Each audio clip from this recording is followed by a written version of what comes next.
क्या आने वाले दिनों में क्रिप्टो करेंसी में लेन देन होगा? क्या भविष्य में बिटकॉइन जैसी क्रिप्टो करेंसी का बोलबाला होगा? इसका जवाब सभी जानते हैं। क्रिप्टो करेंसी को भविष्य की करेंसी माना जा रहा है, लेकिन अभी तक दुनिया के किसी देश ने अपनी क्रिप्टो करेंसी जारी नहीं की है। कई तरह की प्राइवेट क्रिप्टो करेंसी अभी बाजार में मौजूद है। इसमें सबसे ज्यादा पॉपुलर बिटकॉइन है। इसके अलावा लाइटकॉइन और इथेरियम जैसी क्रिप्टो करेंसीज भी चलन में है। बिटकॉइन में तो दुनिया भर की बड़ी बड़ी हस्तियों ने करोड़ों रुपए का निवेश किया है।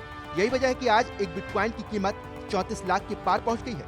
क्रिप्टो करेंसी को लेकर पिछले कुछ समय में जो डेवलपमेंट्स देखे गए हैं, उससे माना जा रहा है कि आने वाले दिनों में क्रिप्टो करेंसी को लेकर दुनिया में जंग हो सकती है। ऐसा इसलिए कहा जा रहा है कि भविष्य में सेंट्रल बैंकों की डिजिटल करेंसी और क्रिप्टो करेंसीज के बीच तगड़ा कंपटीशन देखने को मिल सकता है। यह कंपटीशन होगा इंटरनेट करेंसी की दुनिया पर राज करने के लिए। इस कंपटीशन में एक तरफ बिटकॉइन जैसी क्रिप्टो करेंसी होगी, जिसका समर्थन पश्चिमी देश और वहां के उद्योगपति कर रहे हैं, तो दूसरी तरफ भारत और चीन का सेंट्रल बैंक होगा, जो खुद की डिजिटल करेंसी लाने की तैयारी में है। पिछले कुछ दिनों में कई अमेरिकी उद्योगपतियों ने बिटकॉइन का खुलकर समर्थन किया है।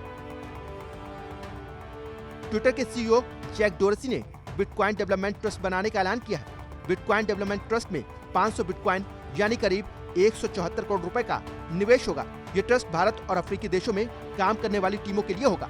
इसके अलावा टेस्ला के सीईओ एलन मस्क ने 1.5 अरब डॉलर के बिटकॉइन खरीदे हैं। मास्टरकार्ड और पेपल ने भी बिटकॉइन का समर्थन किया है। इसका मतलब साफ है कि अमेरिका में बिटकॉइन को लेकर लोकप्रियता तेजी से बढ़ रही है। अमेरिका में बिटकॉइन लीगल भी है। अमेरिकी सरकार ने बिटकॉइन को करेंसी के तौर पर तो मान्यता नहीं दी है, वहीं भारत और चीन जैसे देशों ने बिटकॉइन को मान्यता नहीं दी है। इसको लेकर कोई कानून भी नहीं है।